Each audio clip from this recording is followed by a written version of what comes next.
پیارے دوستوں اور عزیزوں، اللہ کی ذات سے امید کرتا ہوں کہ آپ سب بخیر و عافیت ہوں گے۔ قصص النبیین پہلی جلد کا دوسرا سبق آج ہم پڑھیں گے، تو چلیے شروع کرتے ہیں۔ بسم اللہ الرحمن الرحیم۔ ولد آزر، ولدن کے معنی لڑکا جمع اولاد۔ ولد آزر، آزر کا لڑکا، آزر کا لڑکا۔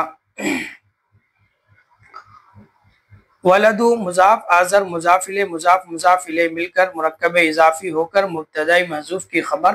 ولد آزر، آزر کا لڑکا۔ وکان آزر لہ ولد رشید، رشید جدا۔ وکان تھا آزر، آزر لہو اس کے لیے یعنی آزر کے لیے، ولد رشید، رشید جدا انتہائی ہونہار لڑکا۔ آزر کا ایک انتہائی ہونہار لڑکا تھا۔ وَكَانَ اسْمُ هَذَا الْوَلَدِ ابراہیم، اور اس لڑکے کا نام تھا ابراہیم، اور اس لڑکے کا نام ابراہیم تھا، اور اس لڑکے کا نام ابراہیم تھا۔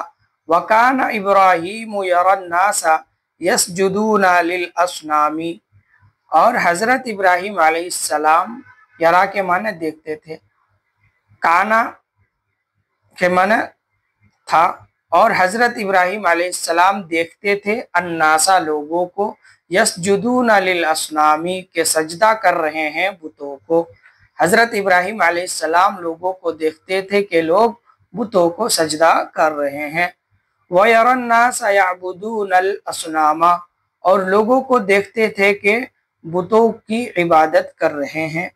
وَكَانَ إِبْرَاهِيمُ يَعْرِفُ أَنَّ الْأَصْنَامَ حِجَارَةٌ، اور حضرت ابراہیم علیہ السلام جانتے تھے، عرف یعرف عرفاناً کے معنی جاننا پہچاننا، اور حضرت ابراہیم علیہ السلام جانتے تھے پہچانتے تھے ان الاصنام حجارۃ کہ بت پتھر ہے، یعنی یہ بت پتھر کے بنے ہوئے ہیں۔ وَكَانَ يَعْرِفُ أَنَّ الْأَصْنَامَ لَا تَتَكَلَّمُ وَلَا تَسْمَعُ، اور یہ جانتے تھے اور یہ بھی جانتے تھے کہ بت لا تتکلم بول نہیں سکتے، ولا تسمع اور سن نہیں سکتے۔ وَكَانَ يَعْرِفُ أَنَّ الْأَصْنَامَ لَا تَضُرُّ وَلَا تَنْفَعُ، اور یہ بات بھی جانتے تھے کہ بت لا تضر نقصان نہیں پہنچا سکتے، ولا تنفع اور نفع نہیں دے سکتے۔ وَكَانَ يَرَى أَنَّ الذُّبَابَ يَجْلِسُ عَلَى الْأَصْنَامِ لَا تَدْفَعُ فَلَا تَدْفَعُ، اور وہ دیکھتے تھے، حضرت ابراہیم علیہ السلام دیکھتے تھے کہ مکھی یجلسو بیٹھتی ہے علی الأصنام بتوں پر، فلا تدفع تو وہ بت ہٹا نہیں سکتے۔ وَكَانَ يَرَى الْفَارَ يَأْكُلُ طَعَامَ الْأَصْنَامِ فَلَا تَمْنَعُ، اور دیکھتے تھے چوہے کو کہ بتوں کا کھانا کھا رہا ہے، فلا تمنع تو وہ روک نہیں سکتے۔ وَكَانَ إِبْرَاهِيمُ يَقُولُ فِي نَفْسِهِ لِمَاذَا يَسْجُدُ النَّاسُ لِلْأَصْنَامِ، اور حضرت ابراہیم علیہ السلام اپنے ہی نفس میں، اپنے ہی جی میں یعنی اپنے ہی دل میں کہتے تھے، لماذا کیوں، یسجد سجدہ کرتے ہیں، الناس لوگ، للأصنام بتوں کو، لوگ بتوں کو سجدہ کیوں کرتے ہیں۔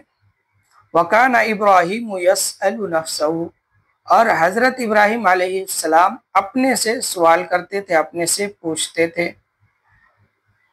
لماذا يسأل الناس الأصنام، لماذا کیوں لوگ بتوں سے مانگتے ہیں، بتوں سے سوال کرتے ہیں۔